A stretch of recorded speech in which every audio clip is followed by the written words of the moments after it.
Pencil குச்சி ஒரே அடி ஒடிச்சு எறிஞ்சிருவேன். எங்கடா முதலாளி?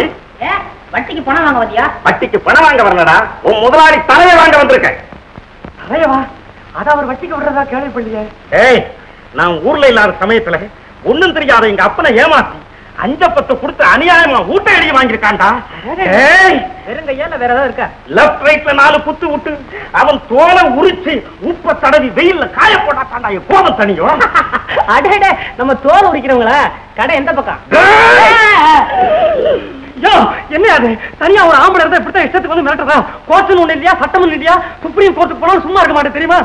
ஏய் சிஷ்ய பசங்களா, முதல்ல இவனை கவனிங்கடா. கவனிக்கிறதா? லஞ்சம் வாங்குற பழக்கம் எனக்கு கிடையாதுயா. நீங்க அப்படி சொல்லவே கூடாது. ஏனாயா? நாங்க கொடுக்கறத வாங்கித்தான் மாசம் மாத்தாதே.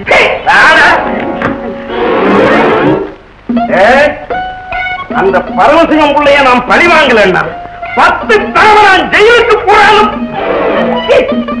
போட. அப்பா அப்பா, ஏன் இப்படி விழுந்து கிடக்குற? அப்பா அப்பா, வீட்டை ஒருத்தருமே இல்லையா? ஏய் ஏய், இந்தப்பா.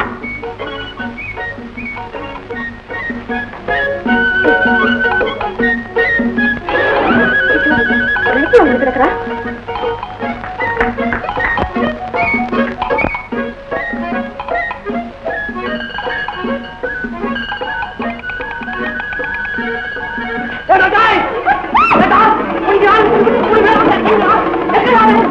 அதுக்குள்ள பொம்பளையா மாறியாச்சா? எங்கடா பாக்கி 2 பொம்பளைங்க?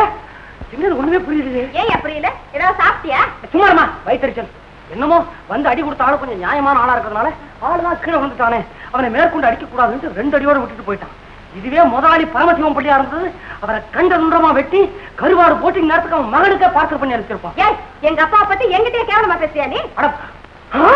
நீதான் சுந்தரியா? இப்பதான் வரியா? சுந்தரி சௌந்தரி, நான் தான் பழைய பரமானந்தம். இப்ப கல்லாப்பட்டு அப்பாட வந்து சேர வேண்டிய இடத்துக்கு தான் வந்து சேர்ந்திருக்கிறேன். பாரு, உங்க அப்பா எனக்கு சம்பளமே கொடுக்காட்டியும் பரவாயில்ல, நான் இனிமே இந்த வேலையை விட்டு போவே மாட்டேன். உட்காரு. கிண்டலா பண்ற? இரு எங்க அப்பா வரட்டும், முதல்ல இந்த இடத்த விட்டு துரத்த சொல்றேன். ஐயோ தாயே, அது முதல்ல பண்ணிடாத. நான் இப்ப 2 பொண்டாட்டிக்காரன். முதல் பொண்டாட்டி 7 பெற்றிருக்கா, 2வது பொண்டாட்டி 8 பெற்று இப்பதான் ஊருக்கு அனுப்பிச்சிருக்கேன். அது மாத்திரம் இல்ல, நான் என்னமோ வசதியா இருக்கிறேன்னா இந்த நேரத்துல 3ஆவதா இன்னொரு கல்யாணமும் பண்ணிக்கலாமா? இந்த இடத்துல ஒருத்தன் பொண்ணோட கையில வச்சுக்கிட்டு என் பின்னாடியே சுத்திட்டு இருக்கான். இந்த நேரத்துல வேலையை விட்டு தொத்தி என்ன தெருவில் அனுப்பிச்சிடாதே. 3ஆவதாவா? ஆமா. உன்னை பார்த்தா ஒருத்தி கூட கல்யாணம் பண்ணிக்கிட்ட மாதிரி தெரியல.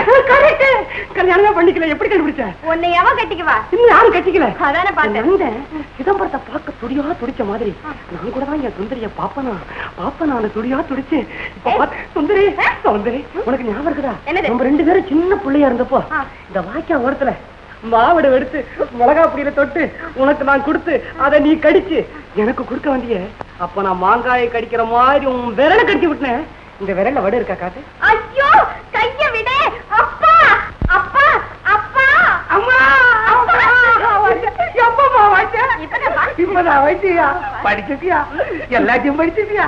சந்தோஷம். ஏப்பா, இந்த ஆளு யாருப்பா? அவன் புது கல்லாப்பட்டி பழைய கணக்கு பிள்ளை மகன், ரொம்ப நல்ல பையன்.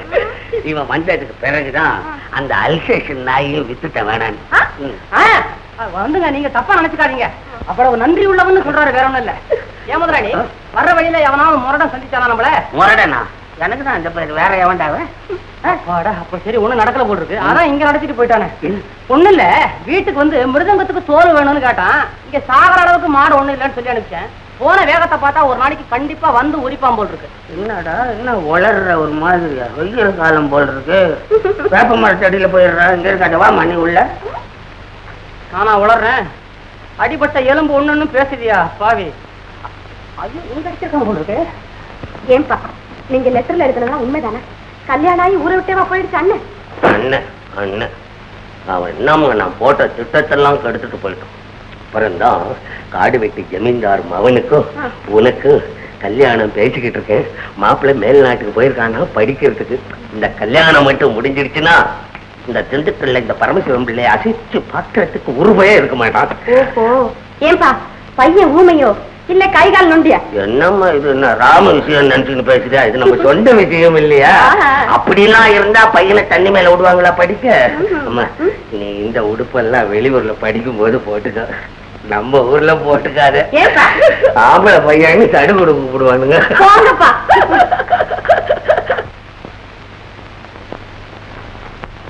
என்னடா யோசனை பண்ணிட்டே இருக்க? சாயந்தரம் ஊருக்கு புறப்படுவோமா? உடனே போறதுன்னா ஒரு மாதிரி இருக்கப்பா, கொஞ்ச நாள் பொறுத்து போறேன். அப்படின்னா உங்க மாமனாருக்கு லெட்டர் போட்டு சீக்கிரம் வந்து சேர்றேன்னு. ஏண்டா நீங்க ஊருக்கு போறதுக்கு உள்ள நான் ஒரு ஹண்டிங் அரேஞ்ச் பண்ணுவேன். ஓகே வேட்டை நீங்க சொல்றது உண்மைதானா? ஆமா கைலாசம், உலகத்தில் உள்ள பெரிய கண் டாக்டர்கள்ல இவரும் ஒருத்தரா. இத்தனை நாளும் டெல்லியில இருந்திருக்காரு. உன்னுடைய நல்ல காலம் தான் இப்ப நம்ம ஊருக்கு வந்திருக்காரு. சாந்திய அவர்கிட்ட கூட்டி கொண்டு போய் காட்டு, நிச்சயம் பார்வை கிடைக்கும். வேண்டாம்ப்பா, எத்தனையோ டாக்டரை பார்த்து எவ்வளவோ வைத்தியம் பண்ணிட்டீங்க. அப்பெல்லாம் கிடைக்காத பலனா இனிமே கிடைக்க போகுது. அந்த முயற்சியை விட்டுட்டு முதல்ல அவரை தேடி கண்டுபிடிங்க. என்னால் அவருடைய வாழ்வு கெட வேண்டாம்.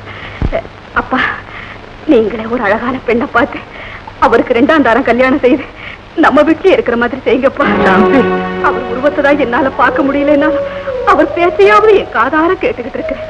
மாங்கல்யத்தோட கணவன் பக்கத்துல இருக்கிற பாக்கியத்தை எனக்கு தேடி கொடுங்கப்பா. சாந்தி, சம்மந்தி, ராம அப்படியா?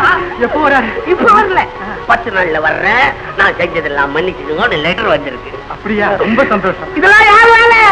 பணம் கொடுத்தீங்களே மந்திரவாதிக்கு, அந்த மந்திரம் இழுத்துக்கிட்டு வருது. அப்படியா? அப்பா, அப்பா, நாளைக்கே என்ன டாக்டர்கிட்ட கூட்டிட்டு போங்க. அவர் நம்ம வீட்டுக்கு வரும்போது எனக்கு பார்வை வந்து நானே ஆரத்தி எடுத்து அவருக்கு என் கையால பொட்டு வைக்கணும்பா. என் கையாலே அவருக்கு பொட்டு வைக்கணும். ஆகட்டும்மா, அப்படியே. மாமா, மாமா, அந்த லெட்டர் எனக்கு தரீங்களா? புருஷன் லெட்டர் இல்ல, அதுல ஒரு கஞ்சாக்கம் வச்சுக்க. சாந்தி, சாந்தி, இன்னும் கொஞ்ச நாளைக்கு நான் உன்னை பார்க்க முடியாது. டீச்சர்க்காக ஸ்ரீவில்லிபுத்தூர் போறேன். இதப்பா, நீ கவலையே படக்கூடாது. சந்தோஷமா தைரியமா இருக்கணும். அப்பதான் அப்பாவுக்கு நிம்மதி. உனக்கு விஷயம் தெரியாதா மல்லிகா? எங்க அத்தா இன்னும் 10 நாள்ல இங்க வரப்போறாராம். என்ன? ஆமா, இது பத்தியா அவர் எழுதியிருக்க லெட்டர். மல்லிகா, மல்லிகா, இது எனக்கு கொஞ்சம் படிச்சு சொல்றீங்க?